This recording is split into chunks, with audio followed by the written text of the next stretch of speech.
My stepmother had prepared a grand, expensive birthday cake for my cousin Jessica because she was supposed to be the star of the night. Along with the cake, they gifted her a brand new car.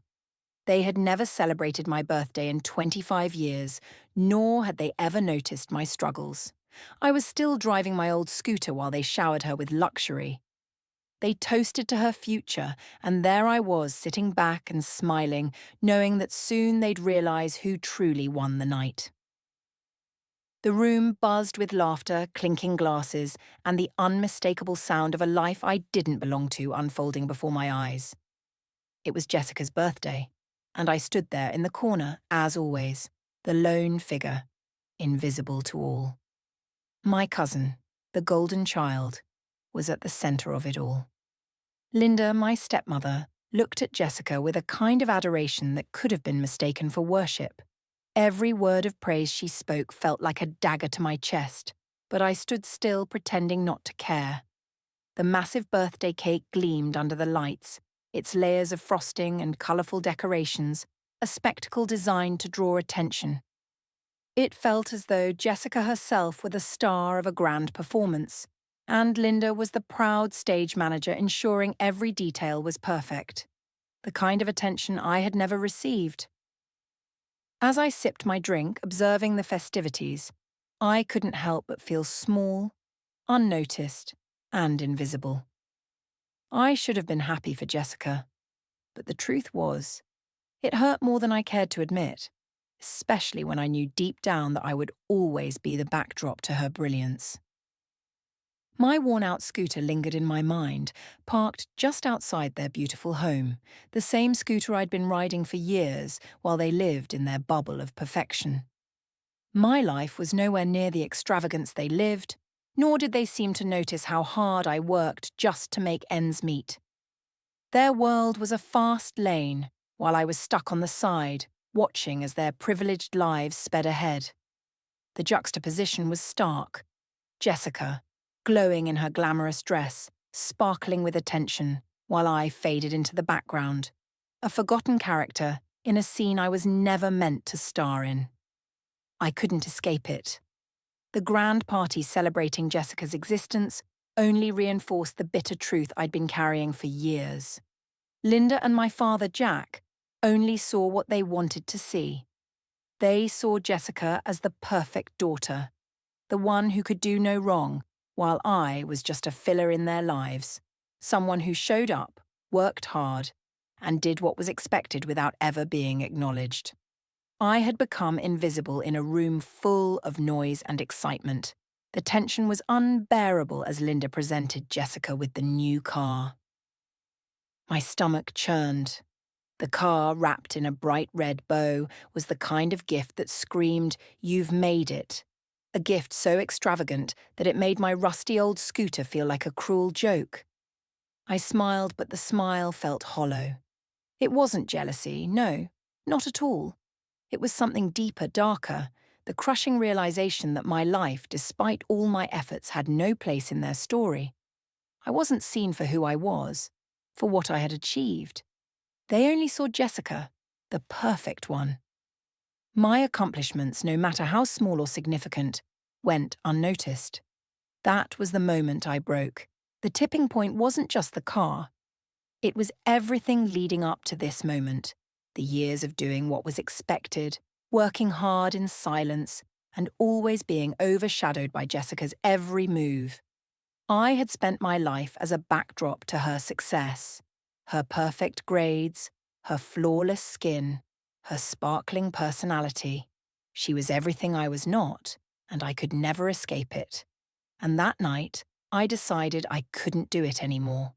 I couldn't let myself fade into the background while everyone else thrived in their perfect little world. I left the party early, my mind a whirlwind of conflicting emotions as I drove home. The darkness of the night seemed to match the turmoil inside me.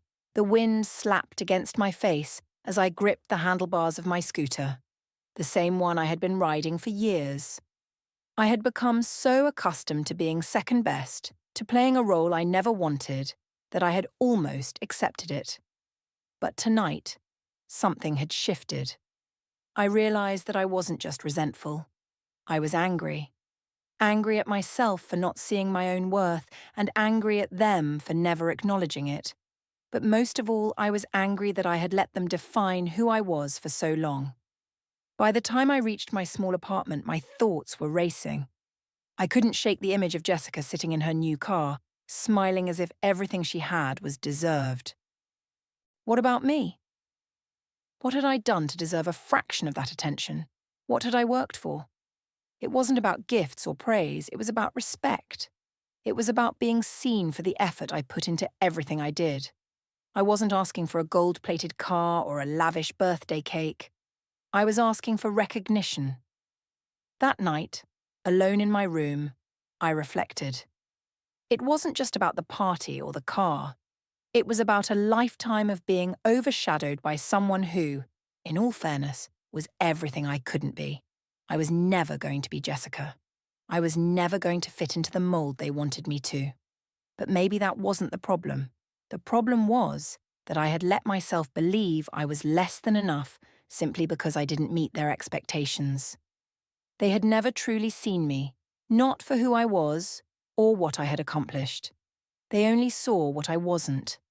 And I had let that shape my entire life. I had never considered that maybe it was time to see myself differently. I had lived in the shadow of their praise for Jessica, but I had never asked myself what I truly wanted. No one was going to hand me the validation I was desperately seeking. No one was going to change how they saw me until I changed how I saw myself. I needed to do something for me, not for anyone else, and that was the first moment I realized that maybe the answer had been right in front of me all along. This town, my home, the very place I had been trying to escape for so long, held untapped potential. The next morning, still carrying the weight of the previous night's realization, I went for a walk. The town, small as it was, had always seemed like a place full of opportunities I had never noticed. The green fields stretched for miles, the untouched woods whispered secrets, and the calm river reflected the sky like a mirror. There was something here, something I had never noticed before. This town wasn't just my home, it was an opportunity.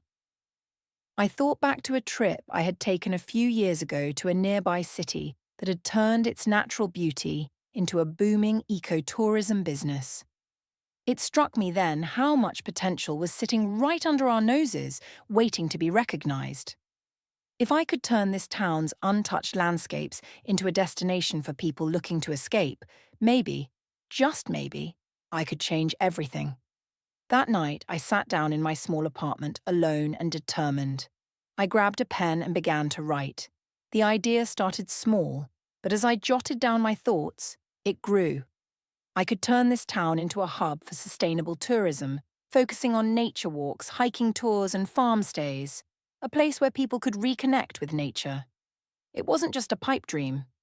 It was my chance to show everyone, including myself, that I could make something of this town. I wasn't going to get validation from my family, not the way I wanted it, but maybe I could create something bigger than all of us. And in doing so, maybe I would finally be seen, not by my family, but by the world outside. This wasn't just about revenge, it was about proving to myself that I was worth something, no matter how invisible they had made me feel. I was awake long before the sun crept over the horizon. The quiet of the early morning was when my mind felt clearest, when the weight of the world was just a faint hum in the background. The world was still. I stood by the window of my small apartment, my thoughts tumbling over one another, each more pressing than the last. The dream I had in mind was big, too big for my small town, and certainly too big for me. But as the first light hit the empty streets outside, I knew that I had to start somewhere. Starting small was the only way. With no capital, no backing, and no glamorous business plan, I decided that my first step would be reaching out to the community. I couldn't afford a marketing campaign or a flashy website yet, but I had something even more valuable: relationships. The people in this town had seen me grow up, watched me stumble, and for the most part they'd ignored my attempts to change. But now I had something to offer them, and I was going to make sure they saw it. My first stop was the local farmer, Mr. Thompson. He was well known in town for his sprawling fields of corn, but even more so for his gruff demeanour. The moment I mentioned the idea of offering farm stays or guided tours, I could see the skepticism wash over his face. His first response was blunt. "Tourists don't come to places like this." I wasn't about to back down so easily. "I know," I said, smiling despite the sting. "But that's exactly why we need to do this. People are looking for something real, something authentic. We've got something beautiful here, something worth sharing." It was a small victory when he finally agreed to let me bring a few tourists to his farm. The first group wasn't large, just 5 people, but the excitement in their faces as they walked through his fields, learning about the harvest, was palpable. I had done it. I had taken the first step. But it didn't stop there. I knew that Mr. Thompson's farm was just the beginning. I needed more. I needed more local faces, more land, more crafts, more stories to tell. I spent the next few weeks knocking on doors, visiting neighbours I had known my whole life. Some were receptive to the idea right away. Others, like old Mrs. Fisher, were much more hesitant. "Tourists?" she asked, raising an eyebrow as she examined me over her glasses. "What good would they do here? They're better off in the city." Her words stung, but I didn't let them deter me. Instead, I told her about the possibilities, how she could teach people how to weave baskets, how to make jam from her garden strawberries, how to show them how she had kept these traditions alive for decades. Slowly but surely, I convinced her to give it a try. The first day, she held a small workshop with a few visitors. She was as skeptical as ever, but by the end of the session, her doubts had melted away. The tourists loved her stories, her wisdom, and the time spent in her garden. I saw a spark in her eyes I hadn't seen in years. It wasn't easy, but one by one, I built a team: local farmers, artisans, and chefs who shared the same vision. They saw that this wasn't just about making money. It was about showing the world the soul of our town. It wasn't about making a quick profit, it was about creating something sustainable, something meaningful.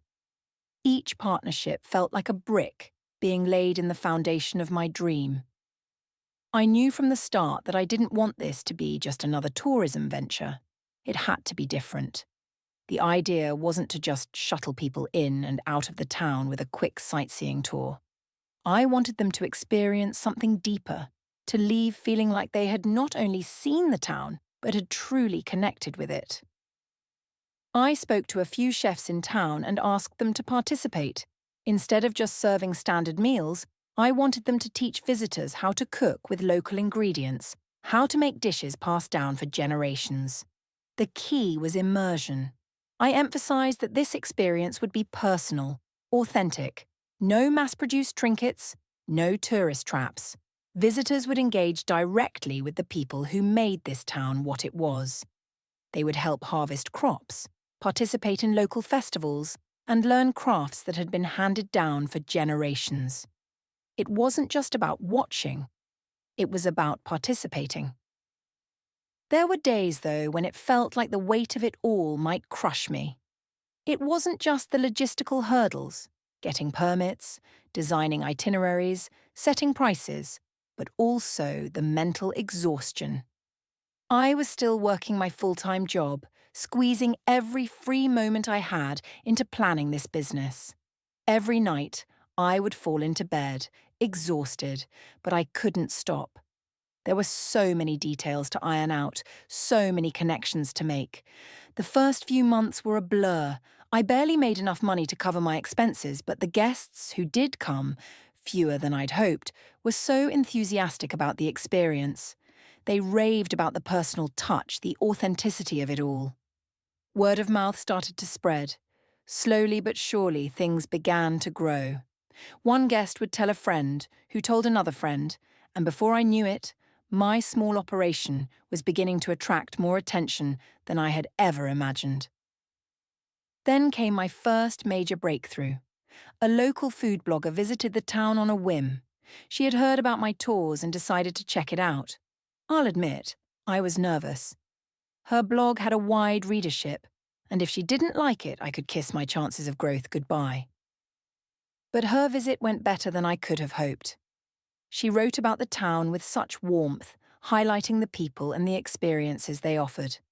The blog post was shared hundreds of times, bringing in a new wave of tourists.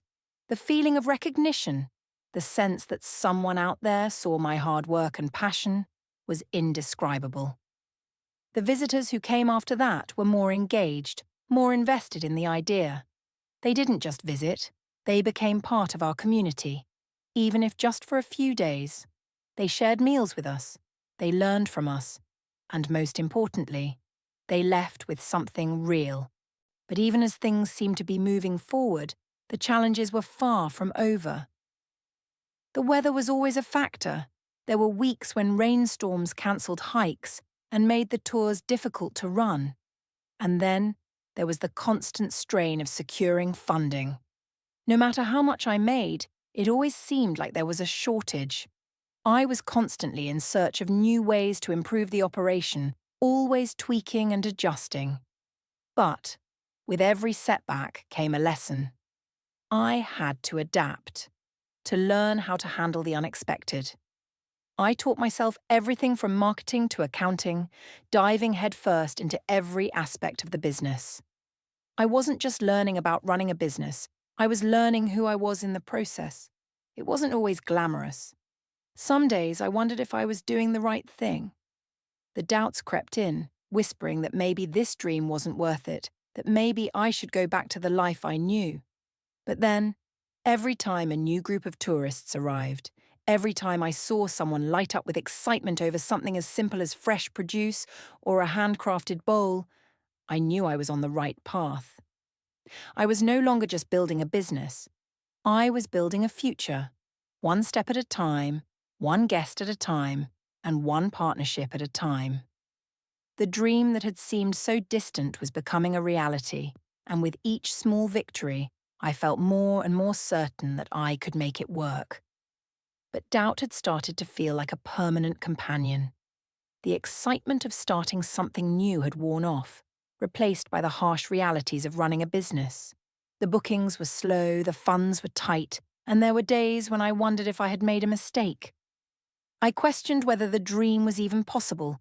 Was I just chasing something that would always be out of reach? The weight of responsibility felt heavier every day. I had poured everything into this, my time, my energy, my heart, and yet the progress was frustratingly slow. But just when I was about to throw in the towel, something unexpected happened.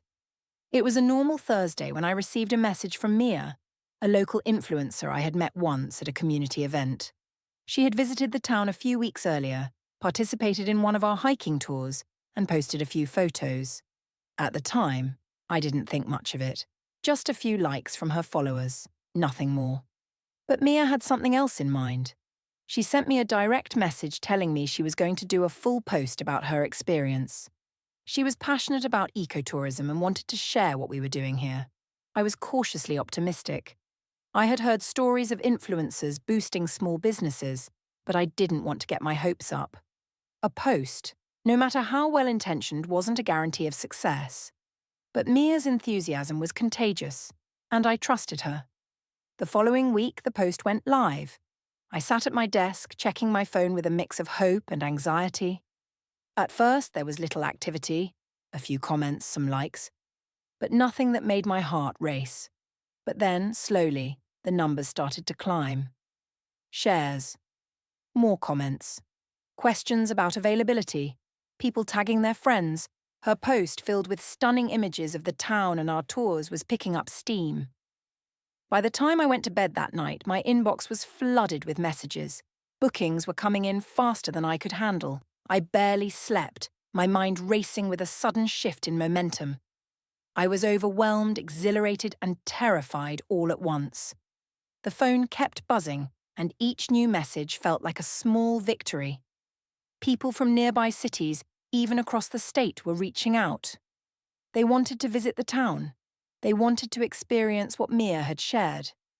It felt surreal, like the tipping point I had been waiting for had finally arrived. The following days were a whirlwind. I scrambled to get everything in order. My small team of local guides wasn't enough to accommodate the surge in visitors. The town, once so quiet, was now buzzing with activity. As the bookings grew, so did the pressure to meet expectations.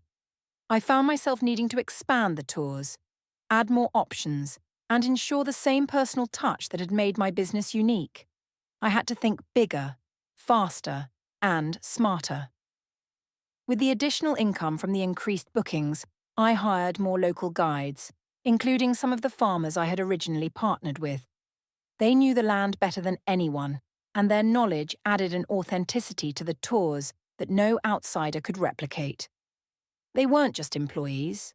They were part of the story. They helped share the rich history of the town and the traditions that had been passed down for generations. The guests loved the personal insights they provided, and every time a visitor walked away with a sense of connection to the place, I knew I had made the right choice. As the months passed, the media began to take notice. The local newspaper ran a feature about the town's growing ecotourism industry, highlighting our business as a key player in the revitalization of rural tourism. It was the exposure I had always hoped for, but never expected to come so soon. The article was picked up by a major national publication, and suddenly, the world was paying attention. My business, our business, was no longer just a local operation. It was a model for sustainable tourism, a beacon for what rural communities could achieve by embracing their natural assets. I started to see the results in real time. More tourists arrived, eager to experience the same authentic adventure that had been shared by Mia's followers. It wasn't just about the tours anymore. It was about the story we had crafted together. Our town, once overlooked and forgotten, was now drawing attention from across the country. It felt incredible to see it all unfold, like I was watching the dream I had so desperately clung to finally take shape. But as the business grew, so did the growing pains.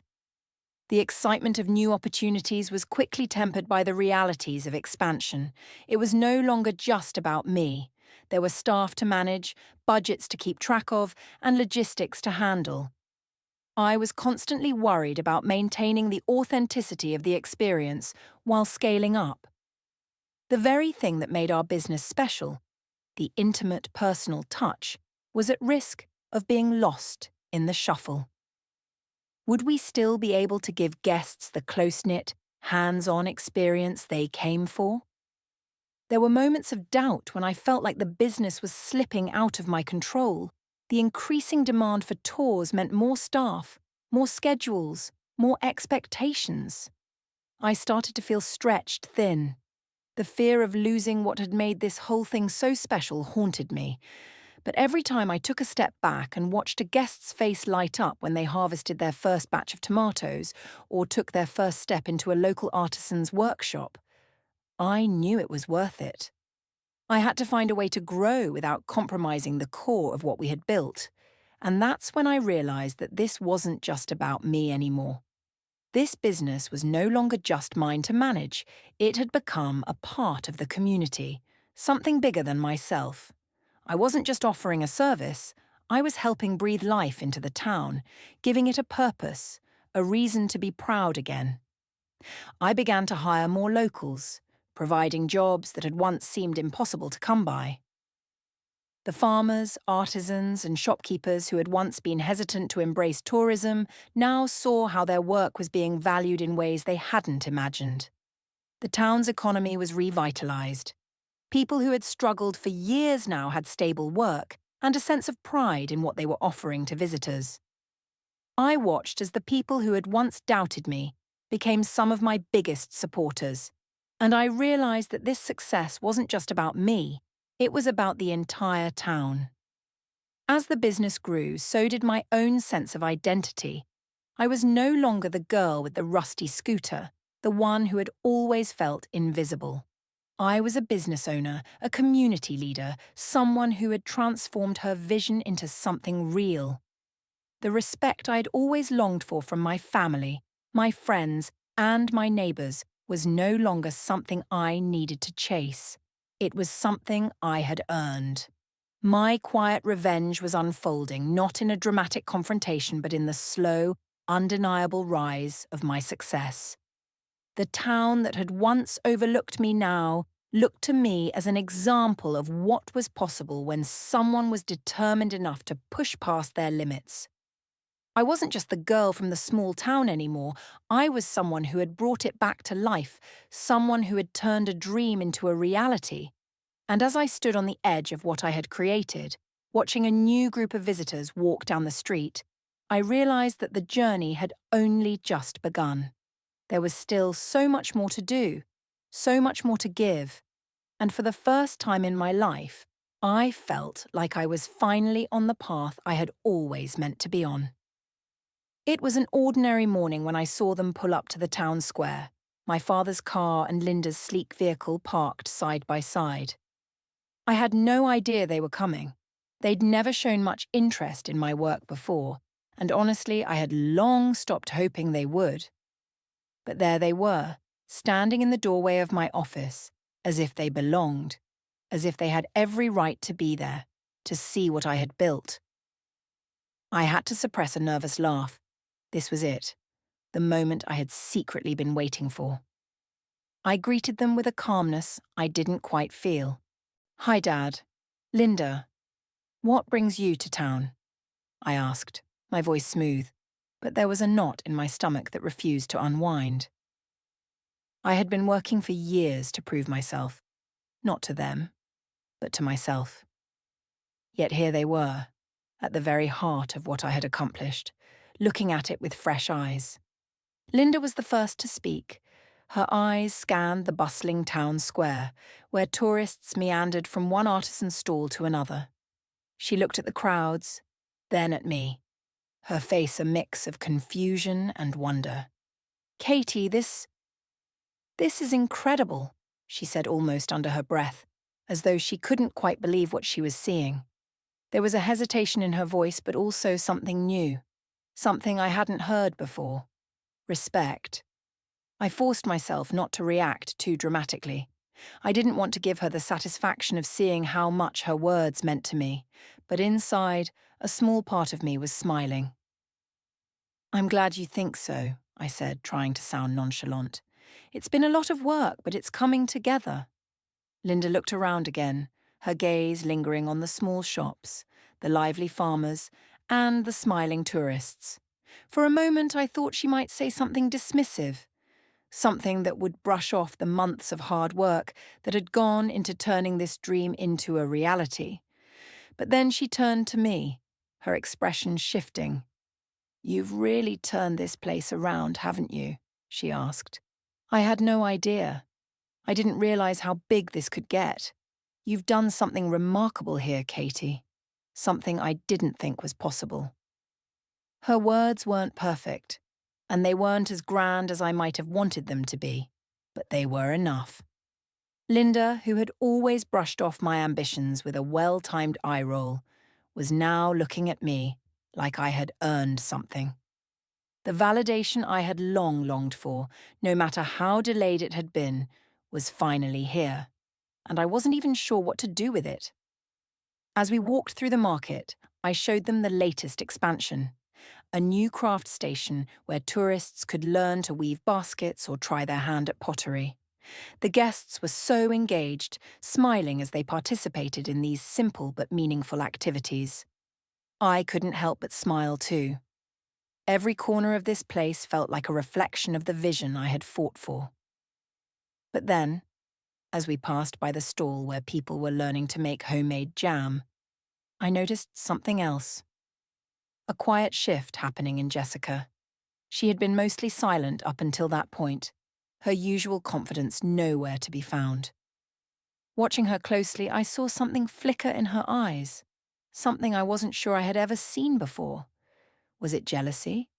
Or was it the realization that maybe, just maybe, She hadn't found the same sense of purpose in her life as I had in mine. Jessica had always been the golden child. She was the one everyone loved, the one who received praise for every little accomplishment. But here, in this small town surrounded by my work, she looked like someone adrift in a sea of material wealth. She had always had everything: money, cars, clothes, but it didn't seem to bring her the same fulfillment it once did.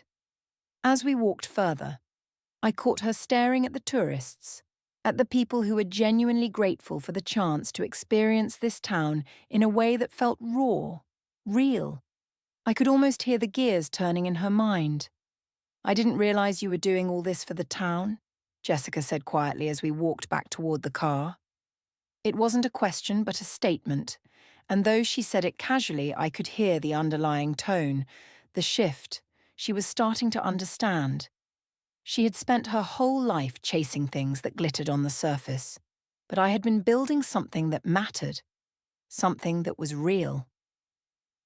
As we reached the car, Linda turned to me again, this time with a softness I hadn't expected. "I've been thinking about everything, Katie, and I regret not seeing what you were capable of all these years. I pushed you aside, always focused on Jessica, but you've proven me wrong. You've proven all of us wrong."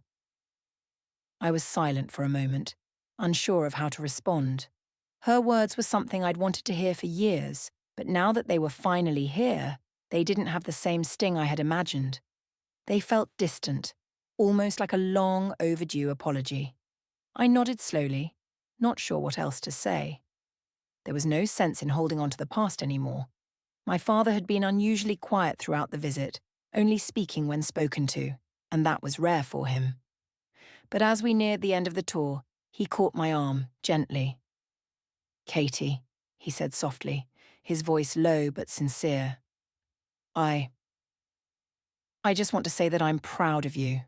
You've done something none of us expected. You've worked harder than anyone I've ever known, and I can't deny it anymore. For the first time in my life, I heard those words from my father. He didn't say them like it was some grand revelation. It wasn't a showy moment, but the sincerity in his eyes told me everything I needed to know. It wasn't extravagant. It didn't need to be. It was exactly what I had needed. Simple acknowledgement, a quiet recognition of everything I had fought for. That evening, as we sat at dinner, I felt a strange sense of closure. The past and all the resentment I had carried around for so long seemed to melt away.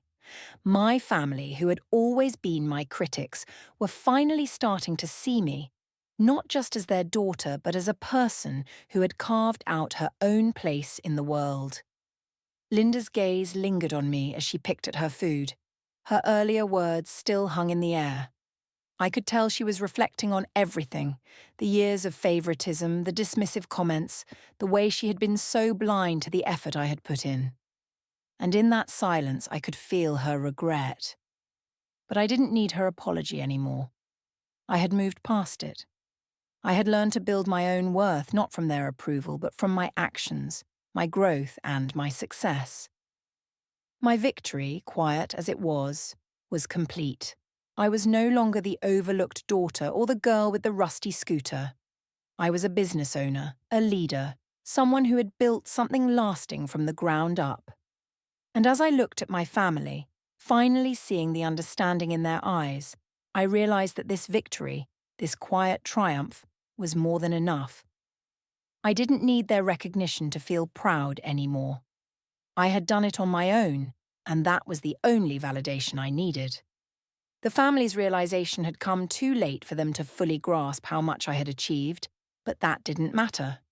I no longer cared about their approval.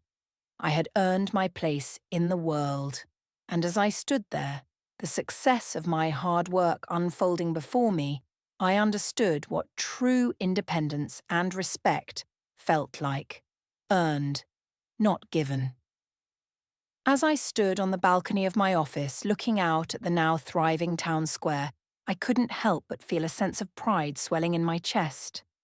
What started as a simple dream an idea born out of a quiet longing for something more, had transformed not just my life, but the lives of those around me.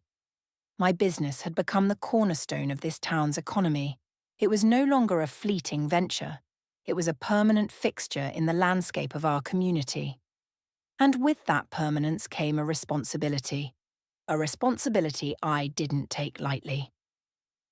For years, I had been working tirelessly to prove myself, not to others, but to the person I saw in the mirror.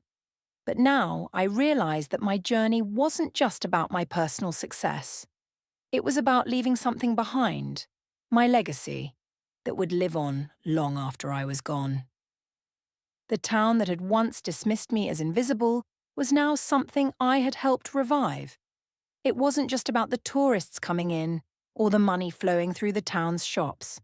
It was about the renewed sense of purpose in the faces of the people who called this place home. As my business grew, so did my vision. I dreamed of expanding even further, not for the sake of profit, but for the sake of the people who had once overlooked me. I wanted to make sure the town wasn't just a brief stop on a tourist map.